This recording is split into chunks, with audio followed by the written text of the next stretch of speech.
রেমালের কেন্দ্রভাগ পটুয়াখালীর খেপুপাড়ায় আঘাত হানতে পারে বলে জানিয়েছে আবহাওয়া অধিদপ্তর। উপকূলীয় এলাকায় বিরাজ করছে বৈরী আবহাওয়া।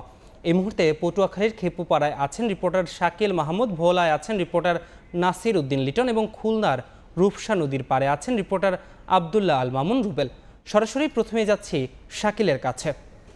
শাকিল, দেখুন, ঘূর্ণিঝড় কিন্তু এরই মধ্যে তার যে প্রভাব তা কিন্তু দেখাতে শুরু করেছে। আমরা এই মুহূর্তে আছি পটুয়াখালীর খেপুপাড়া এলাকায় এবং এখানে কিন্তু আমরা দেখতে পাচ্ছি যে যেমন বাতাস বইছে তেমন কিন্তু গুড়ি গুড়ি বৃষ্টি পড়ছে। তবে এখানকার যারা উপকূলের যারা মানুষগুলো আছে তারা কিন্তু অনেকটাই আসলে এই ঘূর্ণিঝড় রেমালকে কেন্দ্র করে কিন্তু অনেকটাই আতঙ্কিত। যদিও আমরা দেখেছি যে আসলে এই ঘূর্ণিঝড়কে মোকাবেলায় সব ধরনেরই কিন্তু প্রস্তুতি গ্রহণ করেছে প্রশাসন। আমরা কথা বলেছিলাম বিভাগীয় স্বাস্থ্য পরিচালকের সাথে, তিনি যেটা আমাদেরকে জানিয়েছে এরই মধ্যে কিন্তু 470টি মেডিকেল টিম কিন্তু গঠন করা হয়েছে এবং এরা কিন্তু বরিশালের আসলে যেসব উপকূলীয় এলাকাগুলো আছে সেগুলোতে যেমন কাজ করবে এই ঘূর্ণিঝড় আঘাত হানার পরে। তার পাশাপাশি তিনি জানিয়েছেন যে আসলে কোনো ধরনের কিন্তু কোনো ঔষধের সংকট নেই বলেও কিন্তু তিনি আমাদের জানিয়েছেন। এছাড়া বরিশাল বিভাগে 3974টি আশ্রয়কেন্দ্র প্রস্তুত রয়েছে বলে জানিয়েছে সিপিপি। এছাড়া 6247টি প্রাথমিক বিদ্যালয় ও 1066টি মাধ্যমিক বিদ্যালয় আশ্রয়ের জন্য কিন্তু খোলা রাখা হয়েছে এবং প্রশাসন কিন্তু সব ধরনের প্রস্তুতি গ্রহণ করেছে। আমরা কিন্তু দেখেছি কাল থেকে দফায় দফায় কিন্তু আসলে প্রশাসন তারা একের পর এক মিটিং করেছে এবং কিভাবে আসলে এই ঘূর্ণিঝড়কে তারা মোকাবেলা করবে তা নিয়ে কিন্তু তারা সব ধরনের প্রস্তুতি গ্রহণ করেছে। আমরা কথা বলছিলাম সিপিপির সাথে, তারা যেটা আমাদেরকে জানিয়েছে যে বরিশাল বিভাগে 32,500 স্বেচ্ছাসেবক কিন্তু তারা প্রস্তুত রেখেছে। এছাড়া রেড ক্রিসেন্টের প্রায় 1,500 স্বেচ্ছাসেবক প্রস্তুত রয়েছে। আমরা কিন্তু এখানে যখন এসেছি এই পটুয়াখালীর খেপুপাড়ায়, আপনি জানেন যে পায়রা সমুদ্র বন্দরের থেকে কিন্তু খুব কাছাকাছি ঘূর্ণিঝড় রেমাল এবং এখানে কিন্তু এরই মধ্যে কিন্তু তারা এই ঘূর্ণিঝড়টি কিন্তু প্রভাব দেখানো শুরু করেছে। আমরা এখানের যারা উপকূলের যারা মানুষ আছে তাদের সাথে কথা বলেছি, তারা জানিয়েছে যে প্রতিবারই তো যত ঘূর্ণিঝড় আছে সবগুলোই কিন্তু তারা মোকাবেলা করে, কিন্তু এবারের এই ঝড়টিকে মোকাবেলা করতেও কিন্তু তারা প্রস্তুত রয়েছেন। তবে ক্ষয়ক্ষতি ঠিক কতটুকু হবে তা কিন্তু এখন পর্যন্ত তেমন একটা ধারণা না করা গেলেও কিন্তু প্রশাসনের দাবি কিন্তু অনেক ক্ষয়ক্ষতি হবে বলে কিন্তু প্রশাসন দাবি করেছে। তবে আমরা এখানে এসে যেটা দেখেছি যে এখন পর্যন্ত গুড়ি গুড়ি বৃষ্টি পড়ছে, এর সাথে বাতাসও বইছে। তবে এই যে উপকূলের যারা মানুষ আছে, যারা জেলে আছে, তারা কিন্তু আমরা দেখেছি যে এই জেলেরা কিন্তু তাদের যে ট্রলার আছে বা যে মাছ ধরার যে নৌকাগুলো আছে সেগুলো কিন্তু তারা নিরাপদ স্থানে নিয়ে এসেছে এবং এই ঘূর্ণিঝড়কে কিন্তু যাতে এই ঘূর্ণিঝড় মোকাবেলা করতে কিন্তু সব ধরনের প্রস্তুতি গ্রহণ করা হয়েছে বলে কিন্তু বরিশালের যে বিভাগীয় কমিশনার আছে তিনি আমাদেরকে জানিয়েছেন। এবং এই ঘূর্ণিঝড়ে আসলে ক্ষয়ক্ষতি ঠিক কতটা হবে তা কিন্তু এখন পর্যন্ত আন্দাজ না করা গেলেও অনেকটা ক্ষয়ক্ষতি হবে বলে কিন্তু ধারণা করছে সংশ্লিষ্টরা। এই ছিল আমার কাছে থাকা সবশেষ। আমরা যাব ভোলায় আছে আমাদের সহকর্মী নাসির উদ্দিন লিটন, জানবো তার কাছ থেকে সেখানকার পরিস্থিতি। ঘূর্ণিঝড় রেমালের প্রভাবে যে বৈরী প্রভাব সেটা কিন্তু ভোলায় শুরু হয়ে গেছে। কাল সন্ধ্যা থেকে যে বৃষ্টি এবং বাতাস শুরু হয়েছিল সময়ের সাথে সাথে কিন্তু সেটা ক্রমেই বেড়ে চলেছে। বাতাস দমকা বৃষ্টির সাথে সাথে কিন্তু মেঘনা এবং তেঁতুলিয়া নদীতে আমরা দেখতে পাচ্ছি যে পানিও বৃদ্ধি পেয়েছে, ক্রমেই পানি বৃদ্ধি পাচ্ছে।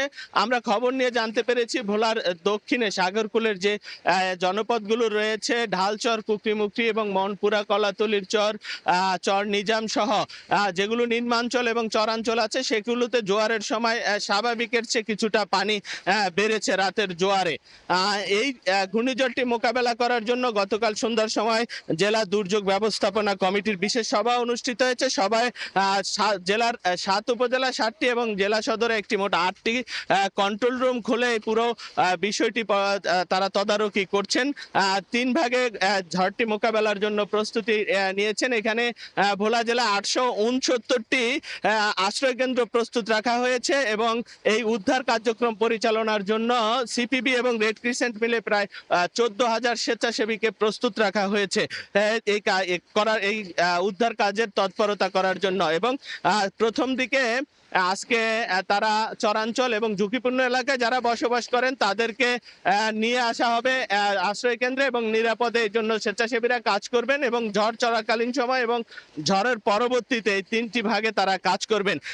ভোলার আবহাওয়ার যে পরিস্থিতিটি গতকাল সন্ধ্যা 6টার কিছু পরে মূলত আকাশ মেঘে ঢেকে যায়, সে আকাশ এখন পর্যন্ত মেঘলাই রয়েছে। সে সময় দমকা বাতাসের সাথে ঝড়ো বৃষ্টি হয়েছিল, কিন্তু তারপরে থেমে থেমে গুড়ি গুড়ি বৃষ্টি এই ধরনের বৃষ্টি হচ্ছে মাঝে মধ্যে। তো বিশেষ করে মেঘনা এবং তেঁতুলিয়া নদীর পাড়ের যে এলাকাগুলো রয়েছে সেই এলাকাগুলোতে আসলে ঝড়ের প্রভাব এখন কিছুটা দেখা যাচ্ছে, যেহেতু বাতাস আছে নদীর পানি বাড়তে শুরু করেছে। তবে আমরা খোঁজ খবর নিয়ে জানতে পেরেছি যে ভোলার কোনো আশ্রয় কেন্দ্রে এখন পর্যন্ত কেউ আশ্রয় নেয়নি। কারণ হচ্ছে আজকে দিনের শুরু, এখন এখানে নদীর পাড়ে এবং চরাঞ্চলে যারা বসবাস করেন তারা কৃষিকাজ, গবাদি পশু লালন পালন করেন, এগুলো ছেড়ে তারা কেউ এখনো আশ্রয় কেন্দ্রে আসেননি। এবং এখন পর্যন্ত আমরা আসলে এই মেঘনার যে অঞ্চলে রয়েছি এই অঞ্চলে তেমন কোনো উদ্ধার অভিযানও আমরা এখন পর্যন্ত দেখিনি। আমরা সিপিবির কর্মীদের সাথে কথা বলেছি, তারা আর কিছুক্ষণের মধ্যেই ঝুঁকিপূর্ণ এলাকাগুলোতে তাদের কার্যক্রম শুরু করবে বলে জানিয়েছি। আর উদ্ধার কাজের পাশাপাশি স্বাস্থ্য বিভাগের পক্ষ থেকে 98টি মেডিকেল টিম প্রস্তুত রাখা হয়েছে। তারা ঝড়ের পরবর্তীতে যারা আহত হবেন বা প্রয়োজনে এবং সবগুলো উপজেলায় শুকনো খাবার প্রস্তুত রাখার জন্য জেলা প্রশাসনের পক্ষ থেকে নির্দেশনা দেওয়া হয়েছে। আর নদীর আমরা যে অংশে রয়েছে এই অংশে দেখতে পাচ্ছি যে কিছু ছোট ছোট জাহাজ এখানে নোঙর করে রাখা হয়েছে। বৈরী আবহাওয়ার কারণে এরা হয়তো গন্তব্য না গিয়ে যাত্রা বিরতি করে এখানে রেখেছে, যেন দক্ষিণে সাগরের দিকে বা মেঘনার গভীরে যত যায় তত হয়তো ঢেউ বেশি থাকার কারণে তারা এখানে এগুলো নোঙর করে রেখেছে। মেঘনা নদীতে এই সময় জাল জেলে পরিপূর্ণ থাকার কথা। আমরা সদর উপজেলার যে অঞ্চলের মেঘনা নদীতে রয়েছি সেই অঞ্চলের মেঘনা নদীতে আমরা এখন জাল জেলে শূন্য দেখতে পেয়েছি। আগে থেকেই মৎস্য বিভাগ এবং স্থানীয় প্রশাসন কিন্তু জেলেদেরকে আবহাওয়া বার্তা অনুযায়ী নিরাপদে থাকার জন্য বলেছে। হয়তো সেই কারণেই হয়তো বা মেঘনা নদী চলছে। তো সময় যত বাড়ছে আসলে উপকূল এবং চরাঞ্চলের মানুষের মধ্যে এই ঘূর্ণিঝড় রেমালের নিয়ে আতঙ্ক তত বাড়ছে। তারা আসলে এই আতঙ্কের মধ্যেই এখন রয়েছে, কি হবে এই নিয়ে তাদের মধ্যে আসলে এক ধরনের আতঙ্ক বিরাজ করছে। খুলনায় আছেন আমাদের সহকর্মী আব্দুল্লাহ আল রুমেল, আমরা খুলনার খবর জানতে যাব রুবেলের কাছে। ঘূর্ণিঝড় রেমালের প্রভাব কিন্তু বেশ ভালোভাবেই পড়তে শুরু করেছে এই উপকূলীয় এলাকা খুলনাতেও।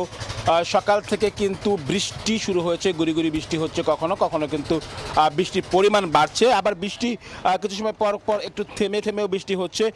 অন্যদিকে এখানকার যে নদীগুলোতে এই মুহূর্তে ভাটা থাকলেও নদীতে কিন্তু বেশ ভালো রকমের স্রোত রয়েছে, অর্থাৎ পানিতে বেশ স্রোত দেখা যাচ্ছে। এখানকার সাধারণ মানুষ যারা রয়েছেন তারা কিন্তু যারা ছাতা সহ অন্যান্য যে বৃষ্টি থেকে বাঁচার জন্য নানা রকম উপায় বের করে আসলে বের হচ্ছেন।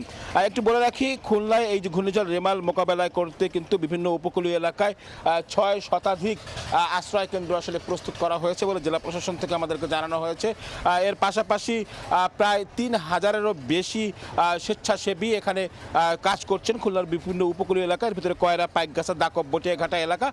এসব এলাকায় কিন্তু বিভিন্নভাবে বিভিন্ন নদীতে বেড়িবাঁধ ভাঙনের শঙ্কা রয়েছে। আবহাওয়া অফিস থেকে আমাদেরকে যেটি বলা হয়েছে যে আজ কিন্তু সারাদিন খুলনায় ভারী বৃষ্টিপাতের সম্ভাবনা রয়েছে এবং ভারী বৃষ্টিপাত হলে কিন্তু এই সমস্ত এলাকার যে নদী ভাঙন এগুলো কিন্তু তলিয়ে যেতে পারে এবং গ্রাম কিন্তু প্লাবিত হয়ে যেতে পারে। এই কারণে কিন্তু আশ্রয় কেন্দ্রগুলোতে প্রস্তুত রাখা হয়েছে এবং আশ্রয় কেন্দ্রে মানুষদের যাওয়ার জন্য স্বেচ্ছাসেবীদের পক্ষ থেকে কিন্তু আহ্বান জানানো হচ্ছে। উপকূলীয় এলাকায় আমরা খবর নিয়েছি অনেক আশ্রয় কেন্দ্রে কিন্তু মানুষ যাওয়া শুরু করেছে, বিশেষ করে বিভিন্ন নদীর পাড়ে যারা একেবারে নদীর তীর ঘেঁষে যাদের বাড়ি রয়েছে তারা কিন্তু আশ্রয় কেন্দ্রে যাওয়া আসলে শুরু করেছেন। এছাড়া বিভিন্নভাবে বিভিন্ন মেডিকেল টিমও কিন্তু আসলে প্রস্তুত রাখা হয়েছে। পাশাপাশি স্বেচ্ছাসেবী সংগঠনের যারা রয়েছেন তারা কিন্তু এলাকায় এলাকায় মাইকিং করছেন এবং তারা আসলে বলছেন যে যাতে দ্রুত আশ্রয় কেন্দ্রে আসলে তারা চলে যায় সেই জন্য আসলে তাদেরকে ডেকে নিয়ে যাওয়া হচ্ছে। একটু বলে রাখি এখানকার প্রায় 3 লাখ মানুষ কিন্তু খুলনার উপকূলীয় এলাকায় যারা হচ্ছে এই ঘূর্ণিঝড় রেমালের প্রভাবে ক্ষতিগ্রস্ত হতে পারেন এবং এই শঙ্কা আসলে রয়েছে এবং সেই কারণে কিন্তু এদেরকে আশ্রয় কেন্দ্রে নেওয়ার জন্য বলা হচ্ছে। অন্যদিকে যদি আমি একটু আবহাওয়া অফিসের তথ্য আপনাদেরকে জানিয়ে রাখি, আজকে গতকাল বিকেলের পরে যে সন্ধ্যার পরে যে 7 নম্বর সতর্ক সংকেত জারি করা হয়েছিল সেটি কিন্তু মোংলা বন্দরে এখনও বিদ্যমান রয়েছে। ফলে এখানে কিন্তু যে সমস্ত নৌকা বা নদীতে চলাচলের যে ব্যবস্থাগুলো রাখা হয়েছে সেখানেও কিন্তু বাড়তি সতর্কতা রাখা হয়েছে এবং গভীর সমুদ্রে কিন্তু যেতে নিষেধ করা হয়েছে। এই সব কিছু মিলিয়ে খুলনার যে উপকূলীয় এলাকা বিশেষ করে সুন্দরবন সংলগ্ন কয়রা, পাইকগাছা, দাকব, বটিয়াঘাট সব এলাকায় কিন্তু বাড়তি ঝুঁকি রয়েছে এই ঘূর্ণিঝড় রেমাল। এই জন্য কিন্তু সব ধরনের প্রস্তুতি রাখা হয়েছে। এছাড়া সাতক্ষীরা, শ্যামনগর, বাগেরহাটের শরণখোলা এলাকাও কিন্তু বড় ধরনের প্রভাব পড়তে পারে। এই ছিল খুলনা থেকে আমার কাছে ঘূর্ণিঝড় রেমালের প্রভাব নিয়ে সবশেষ খবর। ঘূর্ণিঝড় রেমালের সবশেষ খবর জানতে আমরা যথাক্রমে যুক্ত ছিলাম পটুয়াখালী, ভোলা এবং খুলনা থেকে।